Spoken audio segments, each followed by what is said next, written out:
복음이 무엇인가, 복음의 본질을 살피는 이 주제를 가지고 지금 1년 넘게 해오고 있죠. 그래 하면서 이제 복음의 뒷부분에 대해서는 우리가 누가복음 9장에서부터 하면서 자세히 누가복음을 토대로 해서 살피고 있습니다.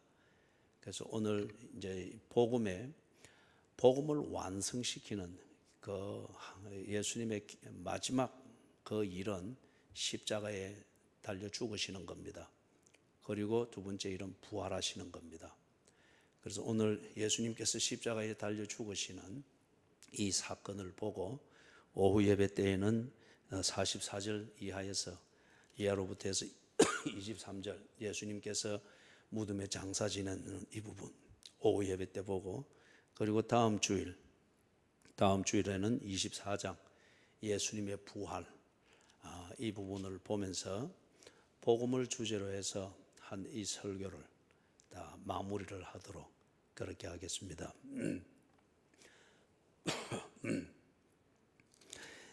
지난 주일 오후 예배 시간에 22장 53절까지를 이렇게 보았죠. 예수님께서 잡히시는 것, 잡히시는 그게 그냥 단순한 사건이 아니라 예수님께서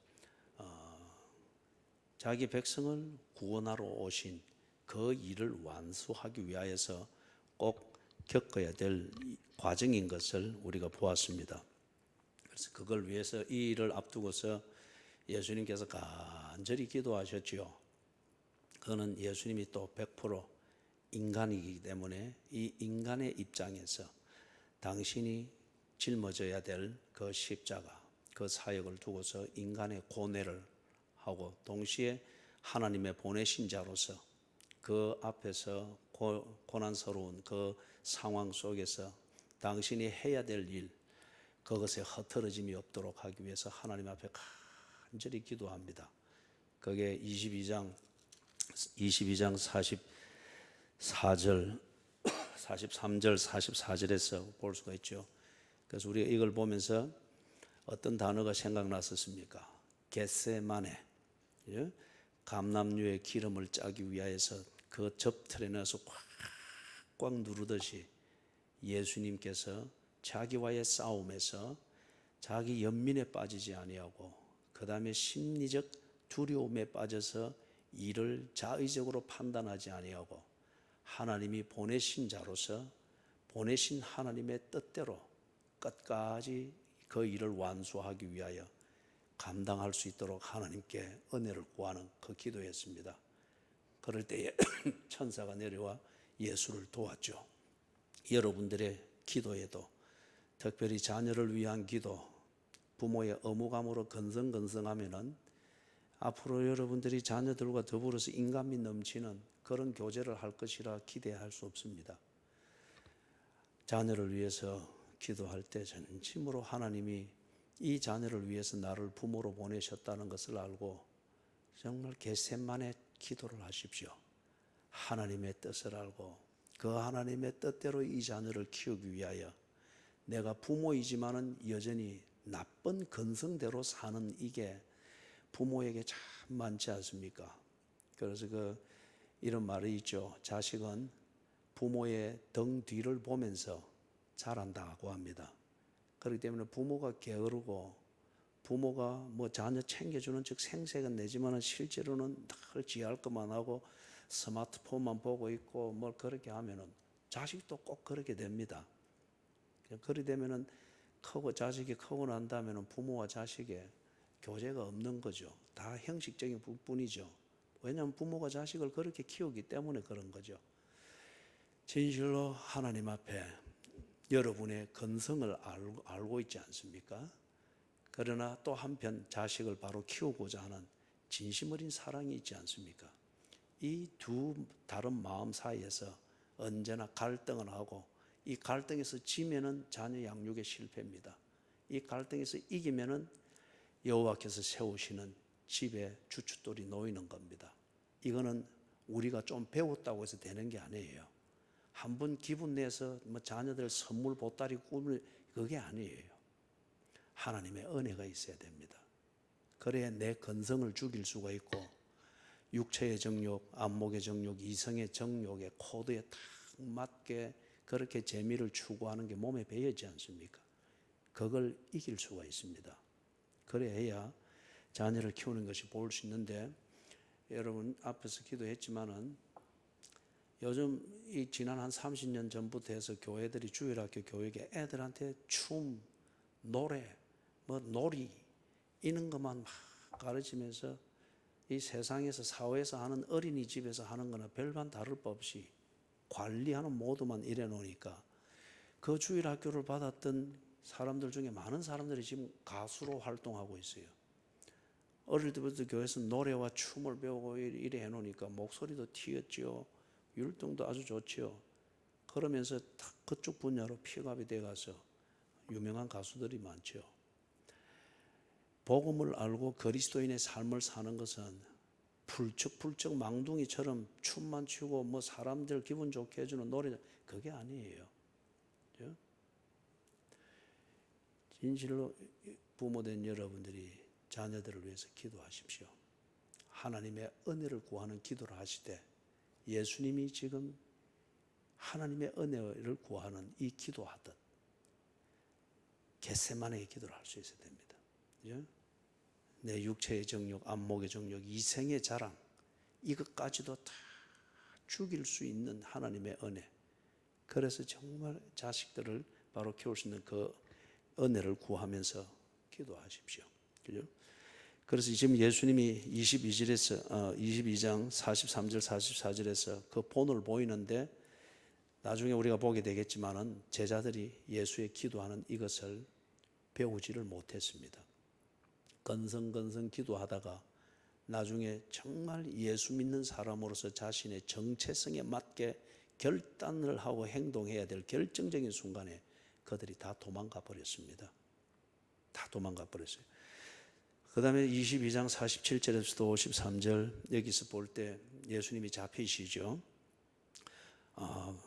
교제의 형식을 빌은 가룟 유다의 화려한 이 배신을 통하여서 예수님께서 잡히십니다.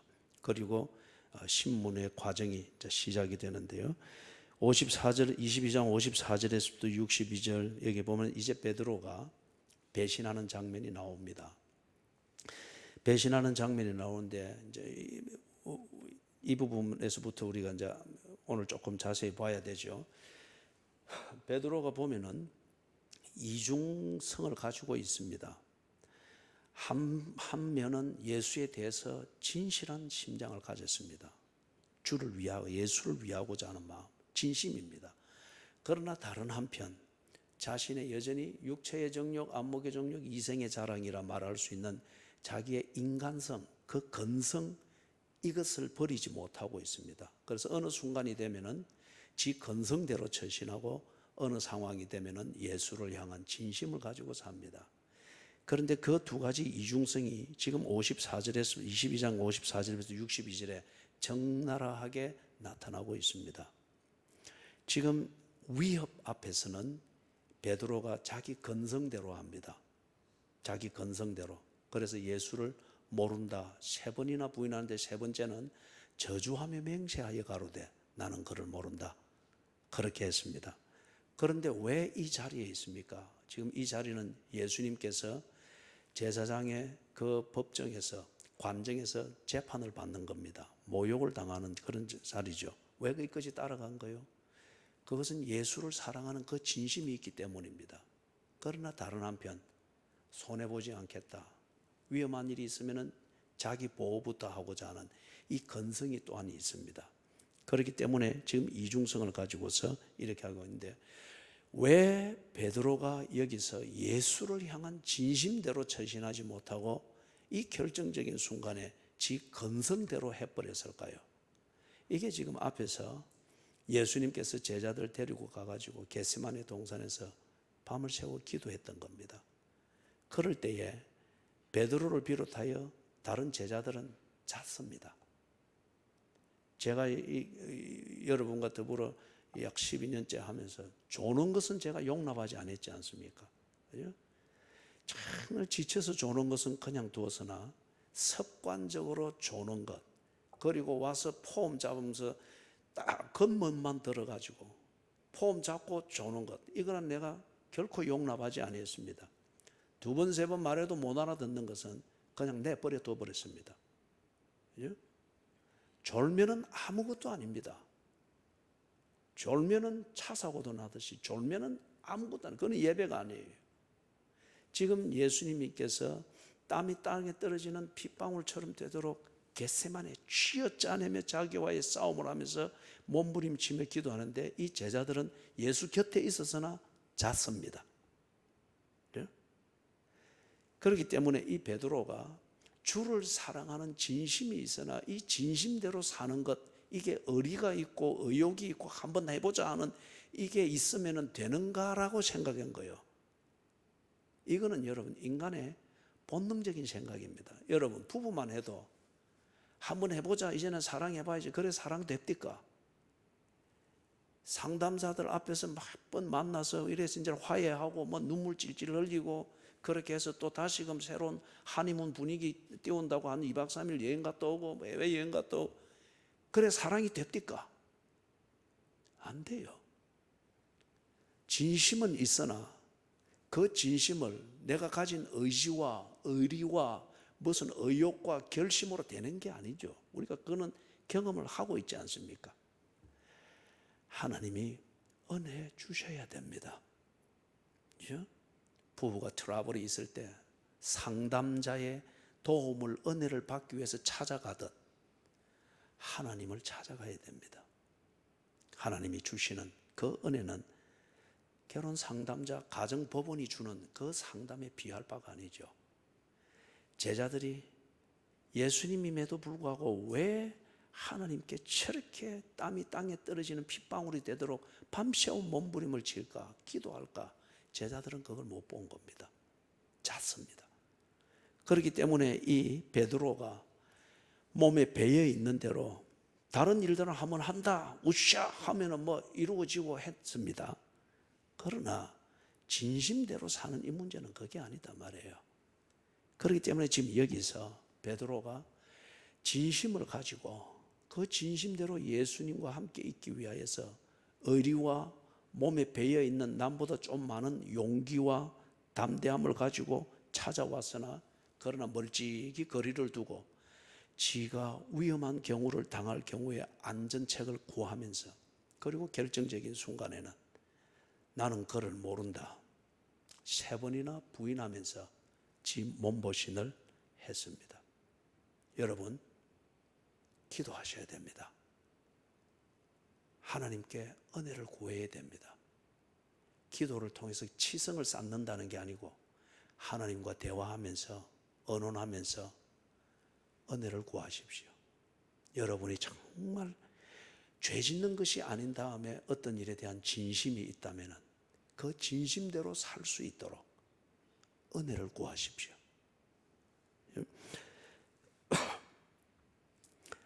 그 다음에 63절에서부터 65절, 여기서 이 대제사장들과 이 성전을 책임을 맡은 이 사람들의 하인들이 예수를 희롱하고 조롱합니다.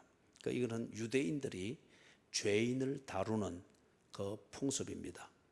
법정에 섰을 때 죄인을 다루는 것, 특별히 예수님처럼 신성 모독죄라는 이 혐의를 씌우고 있는 사람들은 이렇게 다루는 겁니다.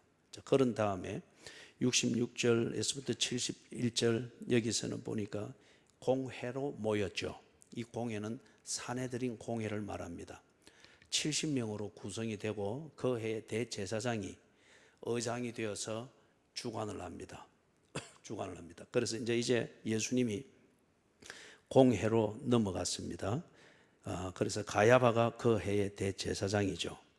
그래서 모였는데 이때가 지금 시간이 언젠가 하면은 아직 동트기 전입니다. 동트기 전에 예수님이 기도하는 중 그 어둠 속에서 겟세마네에서 체포했죠. 그리고 요한복음에 보면은 안나스라는 이 안나의 이 대제사장의 뜰로 갔습니다. 이 안나는 정경 대제사장이에요. 그 가문에서 아들 5명이 대제사장을 거치고 지금 이 당시의 대제사장은 이 안나의 사위 가야바가 대제사장이기 때문에 안나는 실세입니다.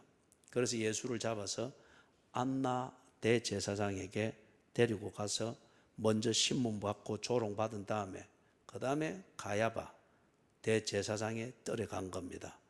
그래 뜰에 가서 지금 이 베드로가 마지막 그 2번째, 3번째 부인을 하는 것은 가야바의 법정이었습니다. 그 관정이었어요. 그렇게 하고 난 다음에 이 3번째 지금 신문을 할 때 이때는 이제 동틀 무렵입니다. 그런데 지금 사내들인 공회가 다 모였죠. 이거는 지금 유대인 법으로도 불법입니다. 이 어두움 가운데에서 그리고 정인들이 없는 가운데에서 재판을 하고 신문을 하고 재판하는 것은 유대인들의 법에서도 이거는 금지되어 있습니다. 그런데 왜 이 사람들이 야음을 틈타서 동이 트기 전에 이 일을 이루어서 사내들인 공회 앞에 세워서 유대인의 법으로는 죄인이다 하는 이것을 만들려고 할까요? 날이 새면은 모여있는 순례자들이 또 무리가 되기 때문에 그들이 모여있는 곳에서는 예수를 죄인으로 성립시키기 위해서는 폭동이 날 수 있기 때문에 야음을 틈타서 이 대제사장들의 무리들만 있는 속에서 지금 이 일을 진행을 하는 거예요. 그죠?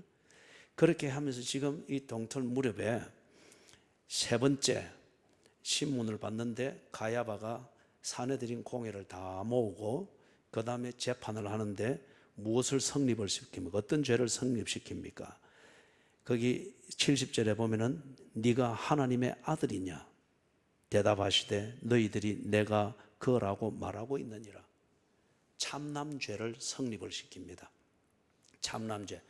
유대인의 법에서 신성 모독죄, 이게 참남죄입니다. 그것은 적결 처형할 수 있습니다. 적결 처형하되 유대인의 법으로는 죄인을 손으로 대이든지 이러면 부정해지기 때문에 손을 대지 않고 죽이는 거죠. 그렇기 때문에 돌로 쳐 죽이는 겁니다. 지금 유대인의 법으로는 최고의 법정인 사내들인 공회에서 이렇게 해서 지금 예수님을 신성 모독죄, 참남죄로 딱 몰았습니다. 그런 다음에 사형을 바로 집행하지 못하고 23장 1절을 봅니다. 23장 1절을 보니까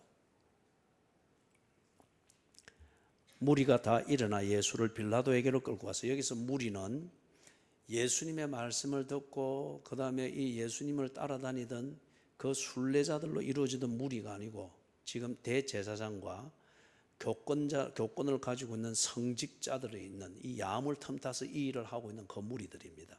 그렇죠?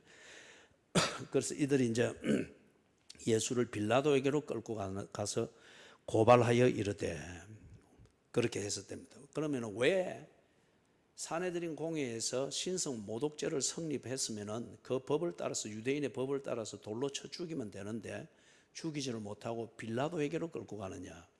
빌라도는 당시 로마 황제가 식민지에 보낸 총독 중에 한 명입니다.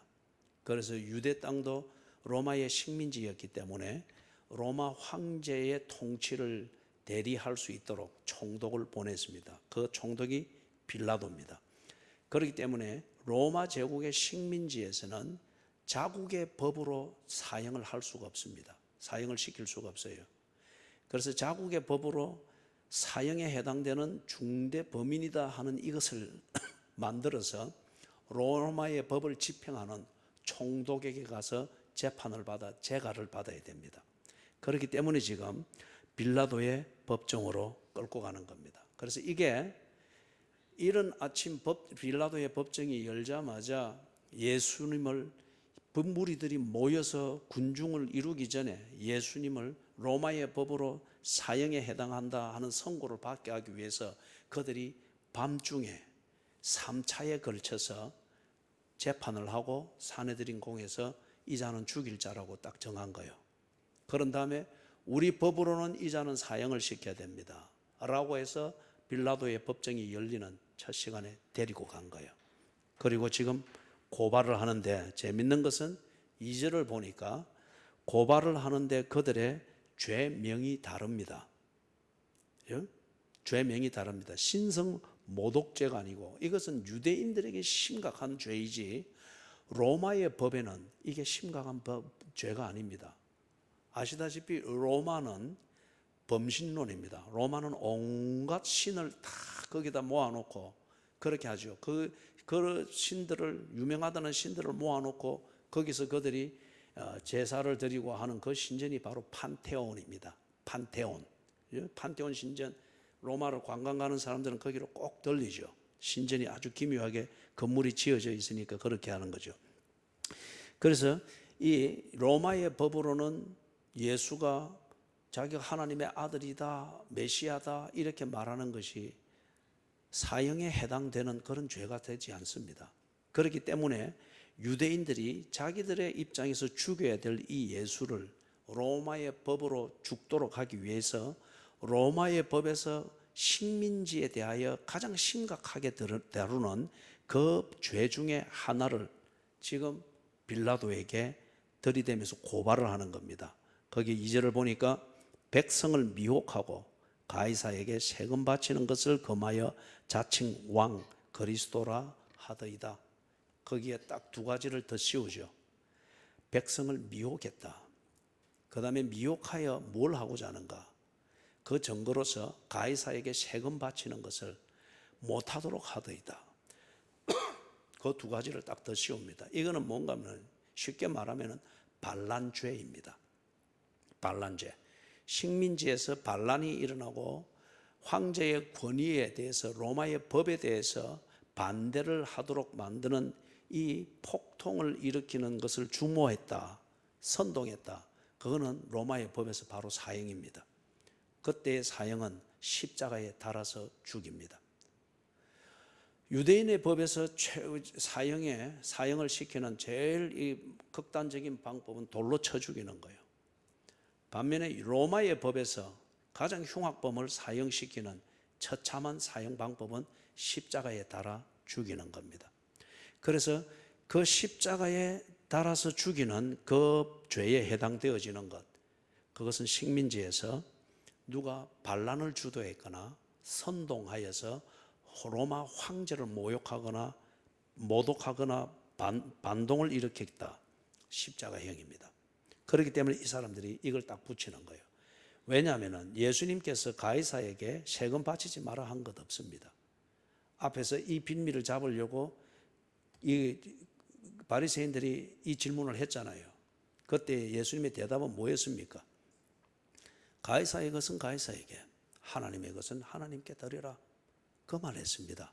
그런데 이들이 이걸 가지고서 지금 딱 씌운 거예요. 빌라도가 보니까 그게 뭐 사형에 해당되는 죄가 성립이 안 됩니다. 그런데 지금 유대인들이 식민지 유대에서 유대인의 자국법으로 최고의 법정에서 사형으로 해당된다고 해서 끌고 왔는데 빌라도가 로마의 법으로는 그런 죄가 성립 안 되지만은 그렇기 때문에 안 된다 이런 제하에 돌려보내면은 민심이 동요해서 폭동이 일어날 수 있단 말이에요. 그렇기 때문에 이거는 이제 정치적으로 해결을 해야 됩니다. 그래서 빌라도가 이 궁여지책 끝에 보니까 갈릴리에서 왔다 한단 말이에요. 아, 그래. 그러면은 갈릴리를 통치하는 자국법을 집행하고 있는 헤롯 왕에게로 보내라.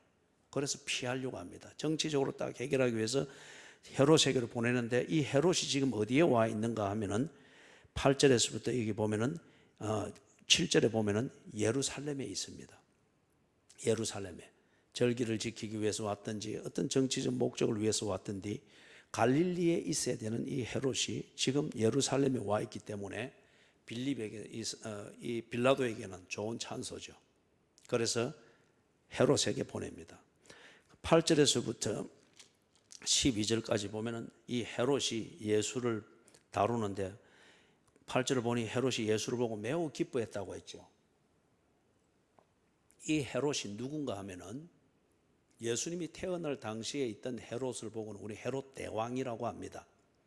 왜냐하면 그는 그 아들들, 헤롯의 이름을 가진 아들들의 아버지이기 때문에 헤롯 대왕이라 하고 그 사람은 유대 전역을 통치하는 권한을 받고 유대의 왕으로서 다스렸습니다.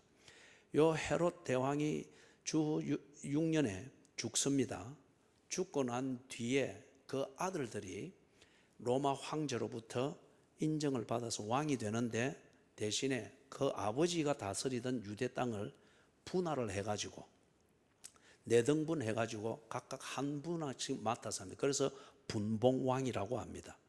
헤롯의 아들들은 분봉왕으로서 유대 땅을 다스리는데, 그 중에 우리가 이전에 보았던 아켈라오스 이 왕은 아들 중에 가장 악한 왕이었습니다.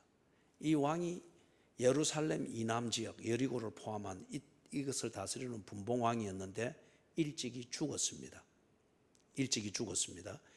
그 다음에 갈릴리 지역을 다스리는 왕은 누군가 하면은 헤롯 안디바입니다. 그래서 지금 여기 7절 8절에 나오는 헤롯은 헤롯 안디바입니다. 그리고 그 위에 다한 지역과 이것을 포함해서 다스리던 왕은 헤롯 빌립입니다. 그런데 헤롯 빌립 이 아내가 헤로디아죠. 헤롯 빌립의 아내를 헤롯 안디바가 자기의 부인으로 삼았습니다. 이거는 있을 수 없는 일이거든요. 살아있는데 그렇게 했단 말이에요. 이걸 보고 세례 요한이 여우라고 했습니다. 헤롯 안디바를 보고. 그래서 뒤에 참수행을 당해서 죽게 되죠. 그리고 예수님도 이 헤롯 안디바를 보고 여우라고 했습니다. 저 여우에게 가서 말해라 하고 하듯이 그랬습니다. 그런데 이 헤롯 안디바가 갈릴리에 있으면서 예수님이 하시는 기적, 이 소문들을 많이 들었거든요. 예수님이 3년 동안 공생을 할 때 대부분의 시간은 갈릴리 지역에서 했습니다. 그렇기 때문에 많이 들었는데, 그래서 예수를 보고 싶어 했고 기적을 만드는 예수를 보고 싶어 했습니다. 그런데 지금 그 예수가 자기한테 끌려온 거예요. 그래서 지금 이 헤롯 안디바는 굉장히 기뻐한 겁니다. 아, 이 사람과 대화하면서 내한테 뭔가를 좀 빌겠구나. 이전에 나를 여우라고 했는데, 그런데 내 앞에서 이제는 을이 되어서 내게 빌겠지? 그리고 뭔가 기적을 행하라면 하겠지? 이걸 볼 수 있다 싶으니까 매우 기뻐한 거예요. 그런데 예수님께서는 이 헤롯하고는 한 말도 섞지를 아니했습니다. 이런 말 저런 말을 물어도 대답 일구도 하지 아니했습니다. 헤롯 안디바를 무시해서라기보다도 말할 가치가 없는 질문들이기 때문에 하지 않았습니다. 그러니까 11절 여기서 유대인들이 죄인을 다루는 방식으로 희롱을 한 다음에 다시 빌립에게로 보냅니다. 빌립이 헤롯에게로 이 예수를 보냈던 것은 예수가 죄가 없다고 하는 것, 로마의 법으로 사형을 시킬 만한 죄가 없다고 하는 것을 확인받기 위하여서 보낸 겁니다. 그래서 자기한테서 최종 결정을 할 때에 봐라, 너희의 왕 헤롯이 죄가 없다고 하지 않느냐, 그러니 내가 이걸 보낼 수밖에 없다. 이것을 조금 정치적으로 계산을 한 건데 헤롯이 이제 빌라도에게 보냈습니다. 자, 23장 13절에서부터 25절에 빌라도가 다시 이 예수님을 재판을 합니다.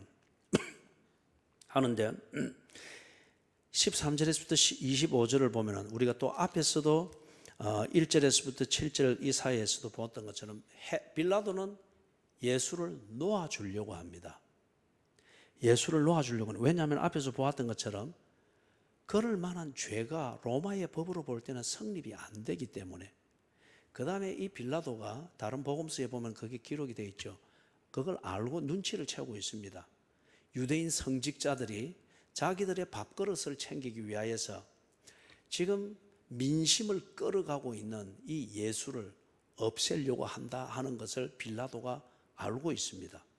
그리고 정치적으로 로마의 법을 이용하려고 하는 것도 알고 있습니다. 그리고 한편 빌라도가 살펴볼 때에 예수에게 이 죄가 없습니다.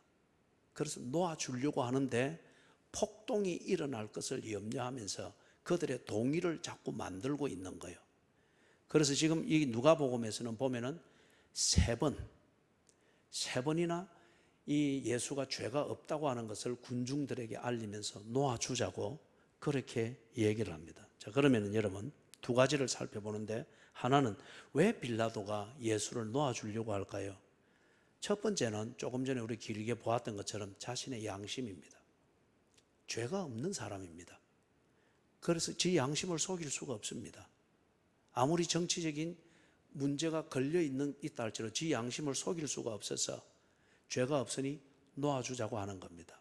두 번째 이유는 자기 아내가 이 재판 때에 재판을 시작하기 전에 찾아와서 간곡히 말합니다. 저 사람에게 어떤 해도 가하지 마십시오. 저 사람에게 어떤 손도 대지 마십시오. 내가 지난밤 꿈에 저 사람 때문에 얼마나 시달렸는지 모릅니다. 손을 대지 마십시오. 그러면 큰 화가 우리에게 미칩니다 하는 식으로 꿈을 이야기를 해준 거예요. 거기다가 빌라도의 양심에 물어볼 때 죄가 없잖아요. 그래서 굳이 놓아주려고 했던 겁니다. 그런데 거기 보니까 때려서 놓겠다고 그러죠. 여기서 때려서 놓겠다고 하는 것은 채찍질을 말합니다. 이 채찍은 여러분들이 그 그리스도의 순환이라는 그 영화를 보면은 그걸 리얼리즘으로 아주 그 멜 깁슨이 주인공이 되어가지고 하는 그 영화가 있죠. 그래서 탁 치면은 채찍을 한번 쳐서 쭉 빼면은 채찍에 달려있는 납덩어리들, 쇠붙이가 거기 채찍끈에 달려있단 말이에요. 쫙 치면은 이게 대각선으로 몸을 확 휘감습니다. 그리고 쫙 당기면은 이 채찍끈에 달려있는 쇠붙이에 살이 패여가지고 살점이 떨어져 나오는 거예요. 그래서 채찍을 맞다가 죽는 사형수들이 많다고 합니다. 이게 살점이 떨어진 자리에 또 맞고 하면은 이게 핏줄 터지고 뼈까지 들어간다 그래요. 그러다 채찍을 맞고 십자가에 달리기 전에 죽는 사형수들이 많다 합니다. 그래서 지금 빌라도가 때려 놓겠다고 하는 것은 예수를 채찍질하겠다는 거예요. 왜 이렇게 고발이 되어져서 오는 이런 죄인들을 때려서 놓는가 하면은 이건 로마의 법입니다.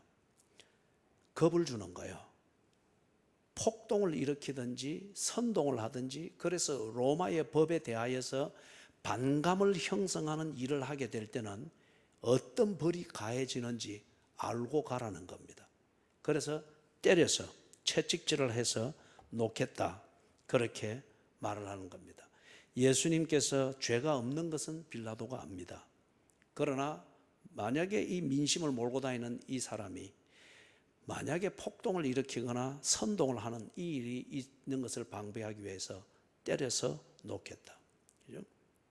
그런데 26절에서부터 보면은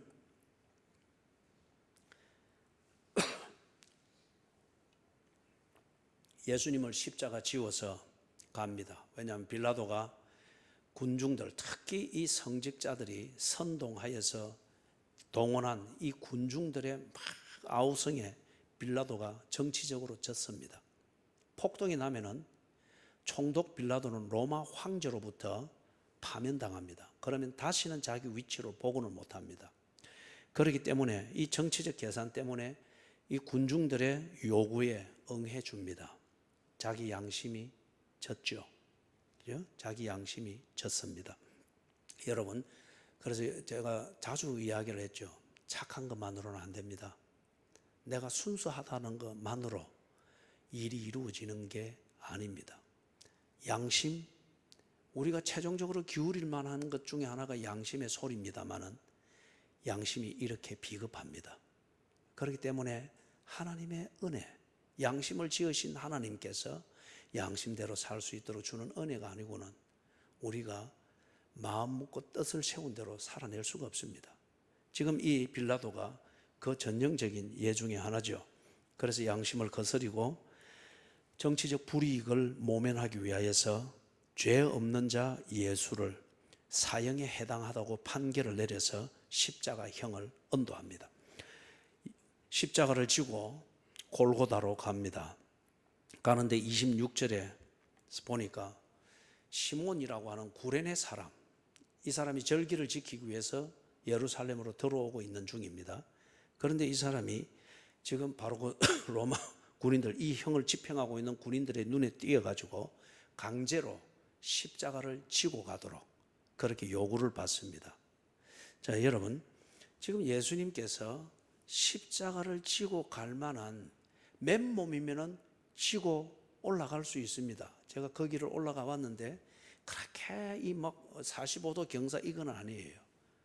좀 어느 정도 15도, 어떤 데 좀 가파른 데는 한 30도에서 이렇게 완만하게 이렇게 올라가는데 그렇게 먼 길은 아니에요. 그죠? 그렇게 먼 길은 한 1km 채 될까 말까 하는 길이 올라가는데 예수님이 맨몸이면은 십자가 자기를 지고 올라갈 수 있습니다. 그런데 앞에서 우리가 보는 것처럼 재판 하나를 받을 때마다 유대인의 법에 의해서 재판을 3번 받았죠. 그리고 이 빌라도에게서 재판을 2번 받았죠. 그 중간에 헤롯 안디바에게 가서 재판을 또 1번 받았죠. 6번 재판을 받았고 한 번의 재판이 끝날 때마다 그것에 따른 고문이 있었습니다. 그리고 지금 빌라도의 법정에서는 채찍으로 맞는 이 고문이 심하게 있었죠. 살이 터지고 뼈가 으스러지고 핏줄이 터지고 이 몸으로 이미 반죽음이 된 상태에서 십자가를 지고 가니 가다 쓰러지고 가다 쓰러지고 이러다 보니 형을 집행하는 군인들로서는 이게 시간 안에 안 끝나겠다 싶은 거예요. 그래서 지나가는 사람, 구레네 사람 시몬을 불러가지고 대신 지고 가게 합니다. 이때에 이 시몬이 두말을 못하고 지고 갑니다. 이 부분에 대해서는 여러분이 마태복음 6장 41절을 참고하면 됩니다. 거기에 보면 예수님께서 너로 하여금 억지로 오리를 가게 하고자 하는 사람에게 심리를 가져라. 이게 뭔가 하면 로마의 법에서 식민지에서는 로마가 필요로 하는 것은 무엇이든지 차출할 수가 있습니다. 그리고 로마 군대에 군수 물자를 지고 오리까지는 강제로 가게 할 수 있습니다. 합법적입니다. 그렇기 때문에 지고 가게 하거든, 억지로 가게 하거든 심리를 가져라. 그래서 마지못해서 하는 일이 아니라 그리스도인이라면은 그게 하나님의 영광을 필요하고 그리스도인다운 일이면은 기꺼이 하도록 해라. 그런 의미였죠. 그 법을 가지고서 지금 26절에서 로마의 군인들이 이 법을 쓰는 겁니다. 그래서 구레네 사람 시몬에게 십자가를 지워서 가게 하는데 예수의 뒤를 따라가게 하고 있습니다. 27절에서부터 31절을 보면은 예수님이 갈 때에 많은 사람들이 예수를 따라오면서 웁니다. 특히 여자들이 울죠. 사랑하는 여러분, 여기서 한 가지 우리가 꼭 짚어야 될 것, 제가 자주 이야기하기도 했죠. 자기 연민에 빠져서 흐르는 눈물을 신앙의 눈물이고 은혜 받은 눈물이라고 절대 착각해서는 안 됩니다. 그리고 동정심에서 흐르는 눈물이 결코 사랑이라고 말해서도 안 됩니다. 눈물은 언제나 사람들을 위해서 그 대화를 중단을 시킵니다. 그리고 사려 깊지 못하게 원하는 결론대로 그렇게 가버리게 만들죠. 그런 면에서 이 눈물이라고 하는 것은 그 본질적인 면에 있어서는 제3의 언어이며 영혼의 언어입니다.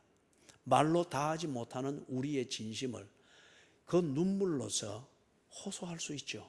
그래서 우리가 기도에서도 그겁니다. 말로 다하지 못하는 하나님 사랑, 하나님을 향한 진심, 이게 북받쳐 오르고 때로는 억울한 일이 있고 할 때에 하나님 앞에 눈물이 쏟아지는 겁니다. 이거는 그렇기 때문에 이게 귀한 것이기 때문에 눈물로서 사기를 많이 칩니다. 대부분의 눈물은 자기 연민에서 나는 겁니다. 아니면 대부분의 눈물은 동정심입니다. 그걸 가지고서 진실을 가장하고 진실을 믿도록 만드는 어떤 이러한 가짜를, 거짓을 믿도록 만드는 거짓을 많이 행합니다. 지금 예수님께서 이런 종교적인 동정의 눈물에 속을 수가 없죠. 얼마나 중요한 순간인데 이런 종교적인 눈물, 여성들이 흘려주는 모성애적인 어떤 동정심에서 흐르는 이 눈물을 가지고 하나님의 뜻을 순종하고 있는 이 몸부림을 그렇게 무마시킬 수 없는 거죠. 예수님께서 그들에게 조금 전에 했던 그 내용으로서 여인들에게 특히 말을 하는 겁니다. 그죠? 쓰러지며 자기 십자가를 지고 가지도 못할 정도로 힘든 상황이지만은 지금 이 믿음의 곡해가 있는 이 부분에 대하여서 예수께서 멈추어 서서 그들을 돌아보시며 말씀하는 겁니다. 나를 위하여 울지 마라. 왜냐하면 너희들의 눈물과 그리고 우는 그 심장은 지금 내가 아버지 하나님의 뜻을 순종하기 위하여 집중되어 있는 이것하고 다르지 않느냐. 그런데 왜 주의 하나님의 일을 순종하기 위하여서 이 몸부림치는 나를 두고 너희들의 그 모성애적인 동정심의 눈물, 그리고 종교꾼의 그 정서에서 흐르는 습관적인 눈물로 왜 이것을 흐리려고 하느냐. 그거는 믿음이 아니다는 거죠. 그거는 하나님을 믿는 진정한 믿음에서 나오는 사랑이 아니라는 거죠. 그래서 나를 위하여 울지 마라. 너와 네 자녀들을 위하여 울라. 그러면서 그게 하는 말이 29절 이하에서 나오는 이 말의 배경은 유대 전쟁입니다. 이것을 앞에서 우리가 좀 했죠. 유대 전쟁입니다. 이 유대 전쟁이 예수님이 십자가에 죽으시고 난 뒤 40년 뒤에 유대 전쟁이 발발했고, 그리고 여기 지금 예수님이 30절 31절에서 속담을 가지고서 비유를 하는 이대로 되었습니다. 얼마나 처참했으면, 옛날에 이제 이랬단 말이에요. 이스라엘이 적군들이 쳐들어오고 막 이러면은 목숨이라도 살기 위해서 막 도망을 가가지고 굴이 있으면은 거기 숨어 들어가는 겁니다. 그런데 이 사람 저 사람 계속 보고서 피해 들어오니까 거기에 꽉 모이는 거예요, 피난민들이. 그런데 적군들이 색출을 하면서 그걸 찾아내면은 거기에 나무를 넣어가지고 불을 떼서, 입구에서 불을 떼서 안에서 다 죽게 하든지, 아니면은 다 끌어냅니다. 끌어내서 한 명 한 명씩 처참하게 죽이는 거예요. 그럴 때에 이 사람들이 안에서 몰살되어 죽든지 밖에 끌려나서 처참하게 죽을 때에 그들이 이런 말을 하는 거예요. 차라리 산에 묻혀서 죽는다면, 차라리 돌에 묻혀서 죽는 것이 낫지 않나. 그걸 지금 속담처럼 하는 거예요. 정말 감당할 수 없는 재난을 만나고 낭패를 당했을 때 그들이 쓰는 속담입니다. 그 다음에 거기 31절에 나오는 거, 푸른 나무에도 이같이 하거든 마른 나무에는 어떻게 되리요. 유대인들은 의인을 푸른 나무에 비교했습니다. 왜냐하면 그들의 구약 성경에 보면은 의인은 시냇가에 심은 나무처럼 시절을 따라 과실을 맺고 그리고 열매가 풍성할 것이라 말했죠. 의인은. 그렇기 때문에 푸른 나무에다가 비교한 거예요. 반면에 악인은 마른 나무에다 비교했습니다. 서 있으나 열매를 맺지 못하고 잎을 내지 못하고 시절에 따라서 변화가 없는 것이죠. 그래서 유대인들의 속담에서 의인은 푸른 나무에 비교했고 악인은 마른 나무에 비교했는데, 지금 예수님은 로마의 법이 보았고 총독이 보았듯이 죄가 없는 분이라는 거죠. 의인이라는 거죠. 푸른 나무라는 겁니다. 이런 푸른 나무인 나도 이렇게 무너지고 이렇게 고난을 받으며 산이 무너져서 차라리 덮여서 한순간에 생각도 못한 채 죽는 것이 나을 정도의 이 고난을 당하는데, 죄인인 너희들은 어떠하겠느냐는 겁니다. 의인인 푸른 나무에도 이 멸망과 같은 고난이 임하는데, 이 심판이 임하는데, 마른 나무인 너와 너희 자녀들, 악인들은 그 죄값에 의해서 하나님의 심판과 멸망을 당할, 그걸 피할 수가 있겠느냐는 거예요. 그 심판의 무서움을 너희들이 40년 뒤 유대인 전쟁을 통해서 겪게 될 것이다.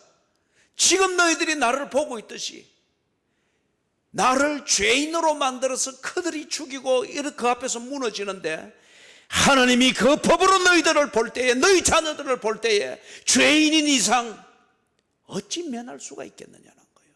심판은 반드시 있으며 심판은 그 대가를 치르게 한다는 것을 지금 보여주는 겁니다. 그러면서 나를 동정하지 마라.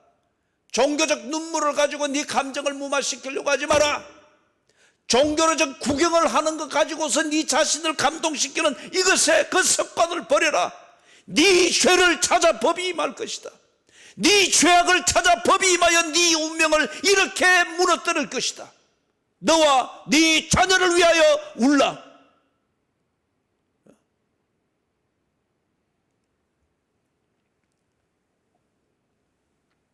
예수께서 그걸 위해서 오셨지 않습니까? 그 복음을 전해주기 위해서 오셨지 않습니까? 그리고 그 복음을 완성시키기 위하여서 지금 이 분위기 뿌린 종교적 여성들의 하잘것없는 이 눈물의 세례를 받고 있지 않습니까? 그 모욕을 받고 있지 않습니까? 이 복음을 전해주기 위해서. 그런 다음 32절에서부터 43절을 봅니다. 거기 보니까 예수님께서 십자가에 달렸습니다.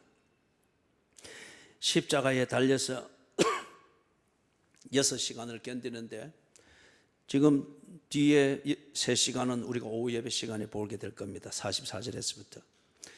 그런데 43절까지를 이렇게 보니까 십자가에 못 박히신 예수님.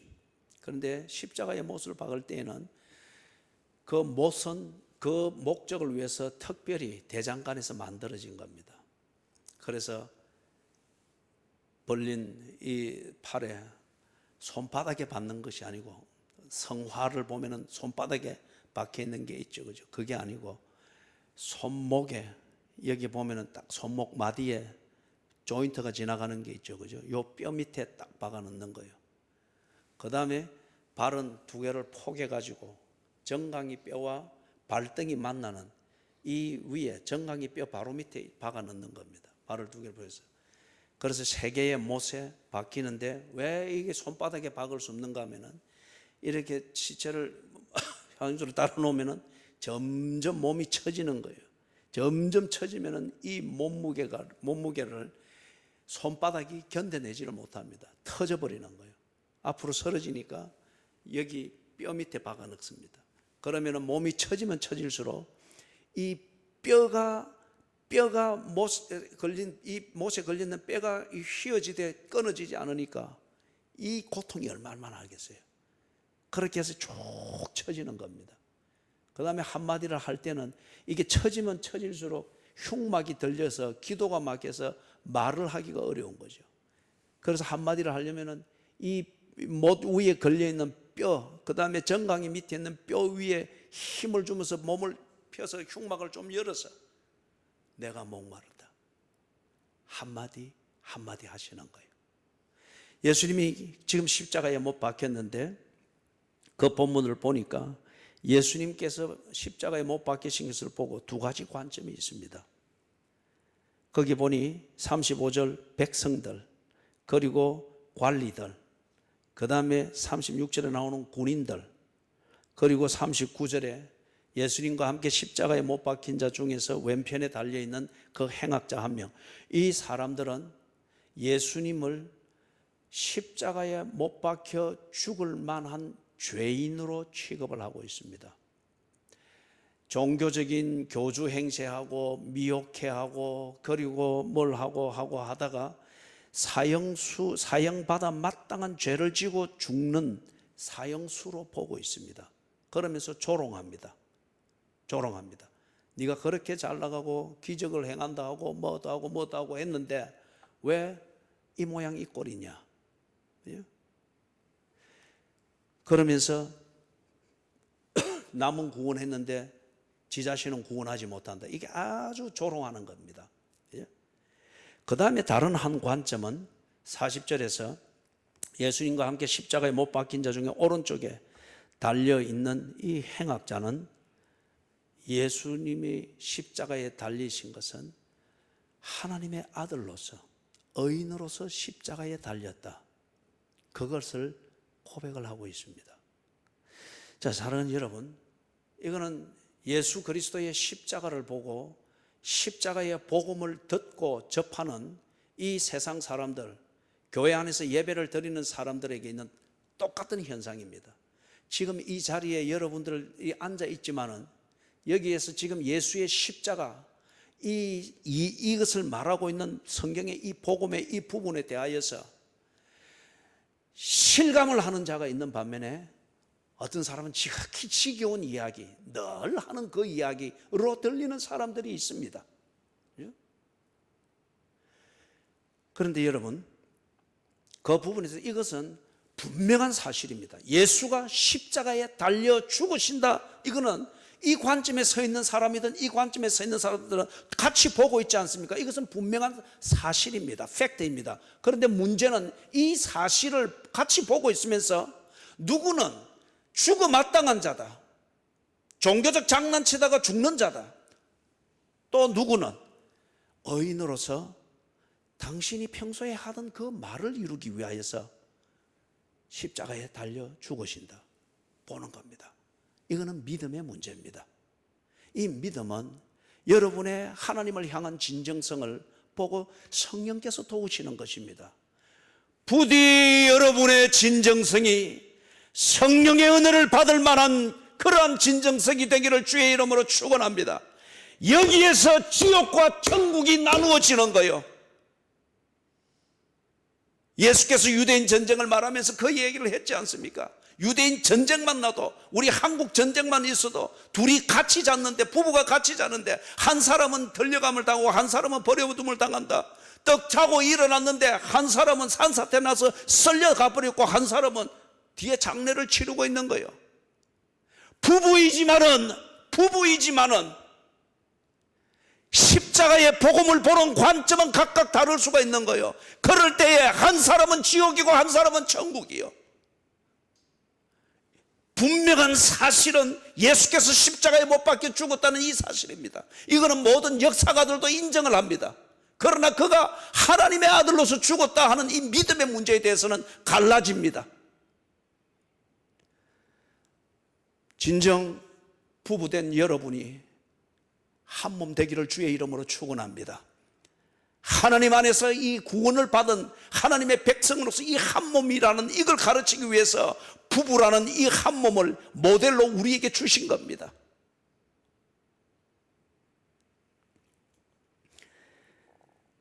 마지막으로 한 가지를 다룰 것은, 지금 예수께서 조롱을 받을 때 십자가에 달린 예수를 보면서 조롱을 하고 있는 이 사람들이 공히하는 말이 뭐예요? 36절에 보면은 저가 남을 구원하였으니, 자기는 구원하지 지금 못하고 있다는 거죠. 그리고 38절에서도 네가 너를 구원하라 하더라, 네가 구세주면은 너부터 구원하라 하더라. 그 다음에 39절에서 달린 행악자가, 왼쪽에 있는 자가 비웃으면서 너와 우리를 구원하라 하더라. 네가 정말 구세주면은 왜 여기 도롱도롱 달려가지고 이런 고난을 네가 겪고 있나?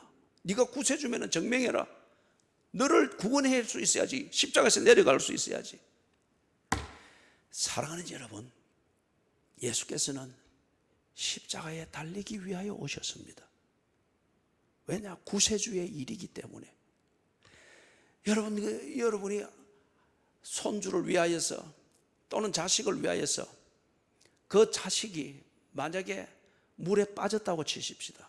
그리고 그 스스로 헤어나지 못하고 허우적거리면서 밖에 서 있는 늙은 할머니만 바라보면서 부끄러고 있다 치십시다. 어떻게 하겠습니까? 물에 뛰어드는 자도 있을 것이고, 물에 뛰어들지 못하면 뭘 하더라도, 옷 다 버리더라도 막대기라도 구해와서 막 허겁지겁 어떻게라도 하려고 할 거예요. 왜 그랬습니까? 그 손주 구하려고 그런 거지 않습니까? 그 자식 구하기 위하여서 스스로 진흙탕에 들어가는 거지 않습니까? 그럴 때에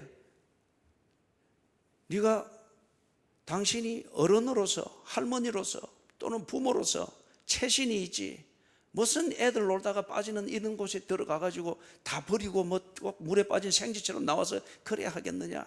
폼이 있어야지. 그런 것 같으면 그는 진정 아이를 맡길 만한 부모 또는 할머니 자격이 없죠. 예수는 구세주입니다. 자기 백성을 구원하러 온 구세주입니다. 자기 백성이 지금 어디에 있습니까? 십자가로서 지금 보여주고 있는 지옥에 있습니다. 그렇기 때문에 구세주는 자기 백성, 구해야 될 백성이 있는 지옥으로 내려가셔야만 합니다. 폼 잡으러 온 종교 교주가 아니고, 그는 지옥에 처박혀 있는 자기 백성을 구원하러 온 구세주입니다.